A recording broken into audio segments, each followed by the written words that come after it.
Hi, everyone. Welcome to AgriBusiness Global Report. My name is Renee Targos. I'm the group editor for the AgriBusiness Group and your host for today's show. Today, we're talking to Bob Trogele. He's the Chief Executive Officer for ProAgInvest. He's got about 35 plus years in leadership in the agribusiness, and he is going to talk to us today about some of the changes that are happening in the global market. So welcome, Bob. Good morning, Renee. Yeah, it's great to have you here. Always good to talk with you. So let's, I have a couple of questions. There's a lot of, changes happening. One of the trends that's happening right now that's really in the news is all of the division happening, like with Corteva and BASF. And I wondered if you could talk a little bit about what you think is going on there, and is this a trend that's going to be happening, with those top tier companies through 2026? Yeah, it seems like since COVID, the last 5 years, change is a constant. And I think that's what we should expect in the industry as it adapts to the new macro environment, business environment for agriculture, and also for the business climate, depending on what country you're in. If you take BASF is part of the chemical company BASF out of Germany, which has been their strategy, I think, for the last I'm going to say 35 years since I've known them, has been basically have a fully integrated company, utilizing all of their capabilities as far as innovation and manufacturing of chemistry, and they've been very successful at that. They've had, I think, economic issues arising from their main location in Germany, and the two main issues there are, of course, regulation and energy. Right, regulation as far as the mantra in Europe regarding climate, um, and them trying to be say, a good corporate citizen in the view of the German and European governments, and also, there's Germany's dependency on Russian gas and oil in the past, right? And still importing some of that. But energy prices, due to both the regulations and what I just described, has gone up through the roof, and the costs have gone up through the roof. So they've been selling some of their businesses, and one of the strategies that they have for their ag business is to IPO that on the stock exchange. Question is where? We haven't seen any details, but it places that business unit inside of BASF now into a separate company where I'm sure BASF will remain an investor, but then we'll also then attract other investors to come in and invest in their platform. It's an excellent company. It's been well managed. The business unit I'm talking about now, but it does take.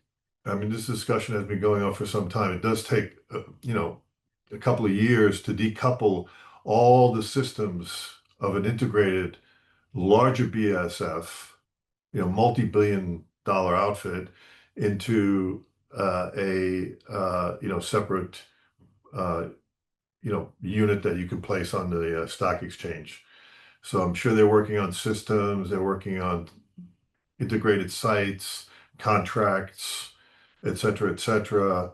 Which people from the corporate shared services come into the main business, setting up their independent board.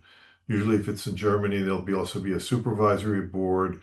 So there's just a lot of work to be done as they go through that process. And I would bet that they'll be highly successful. When you get to Corteva, a very different strategy, right? This is a product of the merger that happened in the last decade between uh, Dow Chemical and DuPont Nemours. And one of the, I would say, children was Corteva, right? Where they put the two companies together and had a lot of FTC issues, uh, got caught up in the whole COVID thing as they were still, figuring things out. Hired a new CEO, Chuck Magro from Nutrien. Excellent strategic mind, uh, excellent senior manager that's well respected by Wall Street. Um, did some really major acquisitions. They bought Stoller, I think, for 1.1 or 1.2 billion. In the process of bolting that on, building a biological platform. So they really have three platforms. They have the seed platform, which is the traditional pioneer business, which is doing extremely well if you look at the numbers.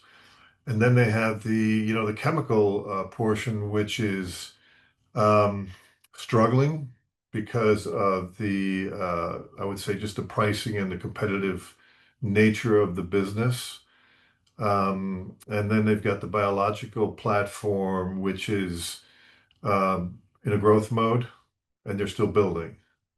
And I think they've decided now, I guess, to say, okay, we're going to separate out the seed, which is sort of their core business as far as profitability, with separating out the chemical portion, which is a more competitive, lower margin business probably for them, and trying to create shareholder value.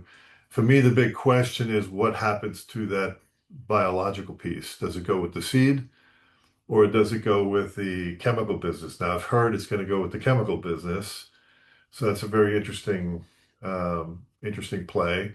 I'm sure they have their reasons for that. The the other thing I just would like to say from a grower standpoint, growers are looking more for integrated solutions. So they want to know seed, they want to know nutritionals, biologicals, chemicals, and have a full offering brought to them. Now that's a traditional role of distribution to do that, but one thing that one has to remember that Corteva is probably one of the best in the industry is having really good, solid uh, technology in all those areas, right? So they're giving some of that up, right, to extract, shareholder value.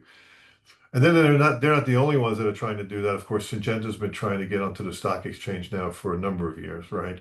So this is a trend by the bigger companies to want to attract more shareholders, uh, maybe raise capital in the future, and build shareholder value for their current shareholders.